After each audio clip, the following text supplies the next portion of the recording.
Grand Rising Soul Fam. So today I wanted to come on and share a message from the Tao Oracle by Ma Deva Padma. You know, I was feeling a little bit heavy today, honestly, and I came outside.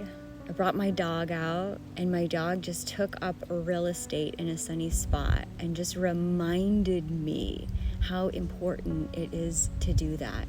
And so she inspired me to do the same. So I got my bare feet on the earth, came, sat down, took some space over by one of my favorite trees here, Fatima, and just took in these solar rays. Before I knew it, just getting in the sun codes, I was feeling such a lightness and felt called to share some messages today. So today, bringing forward the Tao for the gene key that we're in right now, which is also the hexagram of 30. So according to the I Ching, this is called the clinging. There is the imagery there. This is just the energetic vibration that we're in right now, that we are in for the next 5 days.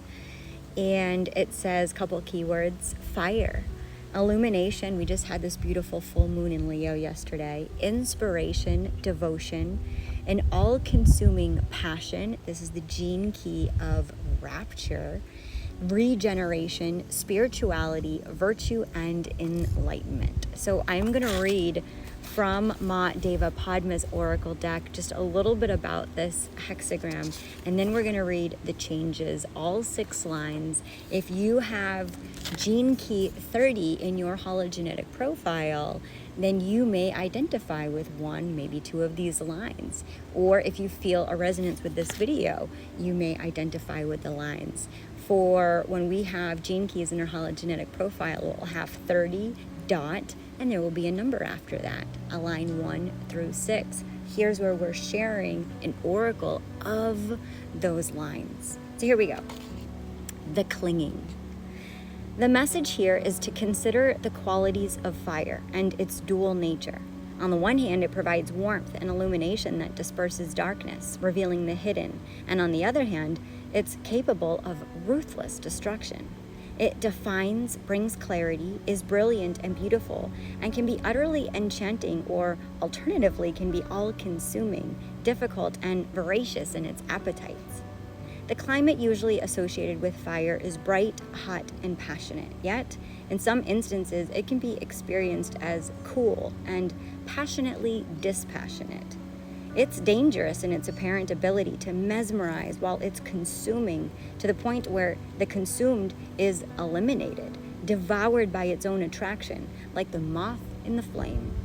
And just like that hypnotized moth, we humans will even put our lives at stake to participate, even briefly, in a moment of glory. If passion is strong enough, we will fight aggressively to defend our beliefs in spite of the havoc those beliefs might unleash. To harness the powerful transformative quality of fire requires maturity, and maturity doesn't happen overnight. It develops at a slow and deliberate pace, sometimes requiring that we get burned in the process. A fiery temperament prefers to leap now and deal with the consequences later, and it's simply childish to blame fate for what you attract when your actions are ruled by impulsiveness. Passionately surrendering one's own cautious instincts can be in the service of anything. A person, a place, an object, or point of view is bound to be transformative in some form or another. Surrendering to an all-consuming passion virtually guarantees we'll emerge from the experience irrevocably changed from how we entered it. Once a longing is powerful enough and it seems impossible to withdraw, we've already taken the first steps into the fire. What's more, even if we could, we wouldn't turn back. In some instances, to deny a fascination can be deeply troubling. Blinded by the light of what seems to be our destiny, we can rush headlong into danger, driven by an inexplicable longing, only to wake up dazed and distraught later on. But with awareness, such experiences can be recognized as invaluable, and that they help to clarify our acts and motivations. Awareness makes it possible to appreciate, not simply to endure, the process of regeneration.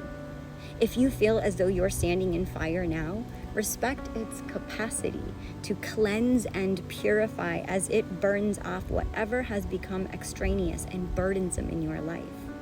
This will help you to appreciate what's happening rather than resist it. Remember, too, that life is not out to destroy you, but is working continuously to support your growth and, ultimately, your self-realization. Once this time has passed, you'll have a new respect and appreciation for the uncomplicated and simple things of life. Ultimately, it all boils down to your inner perspective. Whether you become bitter and burned out by an experience or take it in stride and appreciate how it's helped you to grow, revitalizing your life in the process.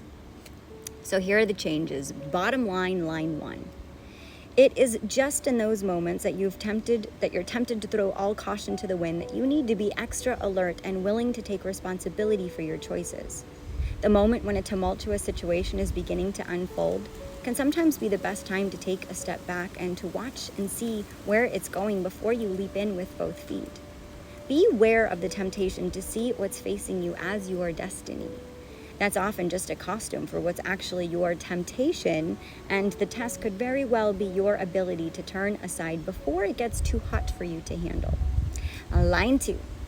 The problem you face is that the satisfaction of one desire has this annoying tendency to feed the demand for the fulfillment of yet another.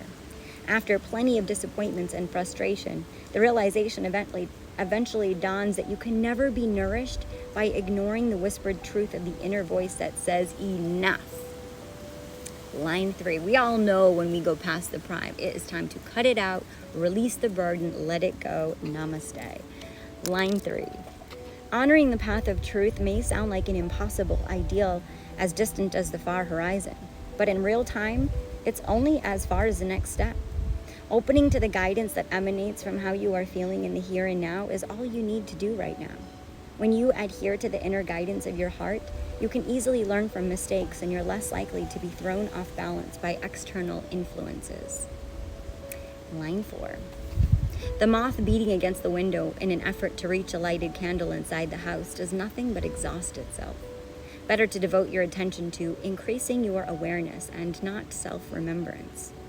The glass between you and that flame might be trying to protect you from harm, but you won't know that until you manage to settle down and gather your wits about you.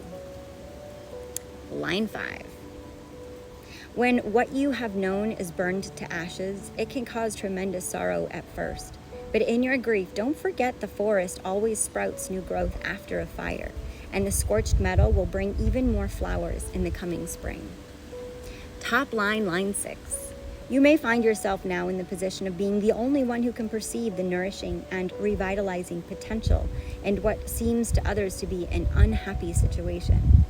Be gentle with those around you and with yourself. Your willingness to accept the changes with grace and forgiveness will inspire others to do the same.